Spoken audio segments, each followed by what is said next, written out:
আসসালামু আলাইকুম ওয়া রাহমাতুল্লাহি ওয়া বারাকাতুহু। সম্মানিত দিনী ভাইরা, আশা করি মহান আল্লাহ পাকের অশেষ রহমতে আপনারা অনেক ভালো আছেন। আলহামদুলিল্লাহ, আপনাদের দোয়ার বরকতে আমিও অনেক ভালো আছি। তো সম্মানিত ভাইরা আমার, আজকের একটু অন্য বিষয়, একটু ভিন্ন রকমের একটি বিষয় নিয়ে আপনাদের খিদমতে হাজির হয়েছে। আশা করি আপনার শেষ পর্যন্ত ধৈর্য সহ দেখতে থাকুন, আপনাদের নূতন একটি অভিজ্ঞতা হয়ে যাবে ইনশাআল্লাহ। তো আজকের মূলত যে বিষয়টি নিয়ে আপনাদের খিদমতে হাজির হয়েছি, বিষয়টি হলো অনেক সময় দেখা যায় অনেক সুস্থ মানুষ জিনের রুগীর মতো ধান ধরে, জিনের রুগীর মতো নাটক করে। আপনারা হয়তো বলবেন, এগুলো কি মানুষ আসলেই করে? যারা জিনের রুগী দেখেন আর জিনের রুগীর ট্রিটমেন্ট করে তাদের থেকে জিজ্ঞাসা করবেন, বলবেন। আমরা এগুলো অনেক দেখেছি, যে বাড়িতে তার বিবাহের কথা বলতে পারছে না, অথবা বাড়ির একজনকে দেখতে পারছে না, তো সে জিনের মতো আচরণ করে বলে, ঘর থেকে আগে ওই মানুষটাকে বাহির করো, তাহলে আমরা চলে যাব। তো এই ধরনের অনেক বিষয় আমরা দেখেছি একেবারে চোখের সামনে, যেটাকে দেখে পরিপূর্ণ বোঝা যায় সে নাটক করছে। কিন্তু যারা নূতন মুদাবির, তারা তো কোনো দিন এটা ধরতে পারবে না। তাদের এই যে সিস্টেম, নূতন একটা চাল, যে জিনের রুগী নয় তারপরেও কিনা কি করে, জিনের রুগীর মতো অভিনয় করে।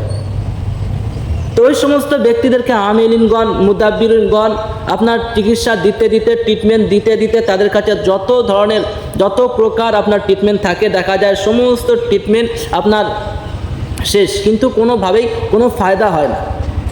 আসলে সম্মানিত ভাইরা আমার, মনের রোগের তো কোনো ঔষধ হয় না। তো ওই সমস্ত রোগীদের আমার বাবা নুরুল হুদা হজরত, তাঁর একটা সিস্টেম ছিল, যখনই দেখতেন যে কোনো রুগী বারংবার ট্রিটমেন্ট দেওয়ার পর, জিনের ট্রিটমেন্ট দেওয়ার পরেও সে রুগীটা সুস্থ হচ্ছে না, তো তাঁর একটা সিস্টেম ছিল, তিনি একেবারে 12টা আপনার যে ডালিমের বাড়ি পাওয়া যায়, অথবা ছড়ি বা লাকড়ি 12 পিস লাকড়ি আনার জন্য বলতো।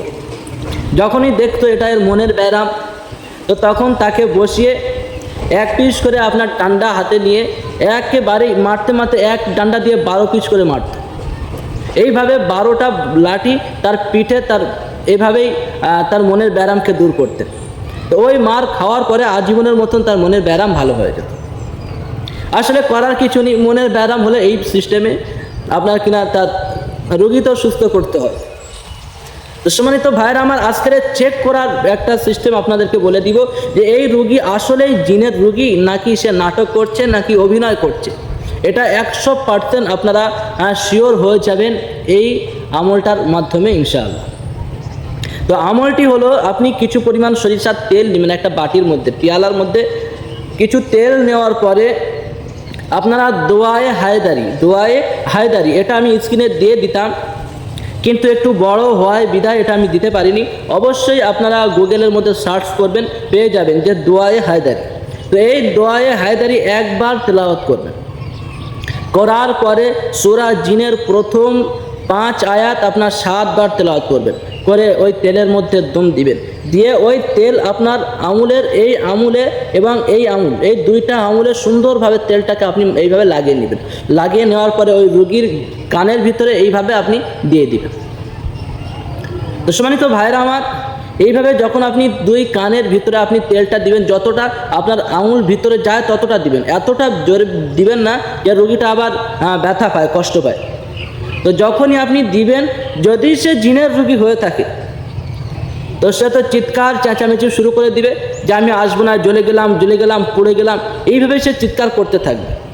আর যদি সে কোনো প্রকারের চিৎকার চেঁচামেচি না করে, তখনই আপনারা বুঝবেন যে এর এইভাবে কাজ না, এর ওই যে ডালিমের ছড়ি 12 পিস, একটা আপনার ছড়ি দিয়ে 12 পিস করে লাগাতে হবে পিঠে, তবেই এই রোগ ভালো হবে। তো আশা করি বুঝতে পেরেছেন। যদি জিন্নাতের রুগী হয়, তো ওই তেলটা কানে দেওয়ার সাথে সাথে তার চিৎকার চিল্লামিল্লি শুরু হবে, এবং যদি সে কোনো প্রকারের কষ্ট না পায়, তাহলে আপনার নিঃসন্দেহে এটা বুঝে নেবেন সে অভিনয় করছে, নাটক করছে। তো সম্মানিত ভাইরা আমার, আজকের ভিডিও এই পর্যন্ত।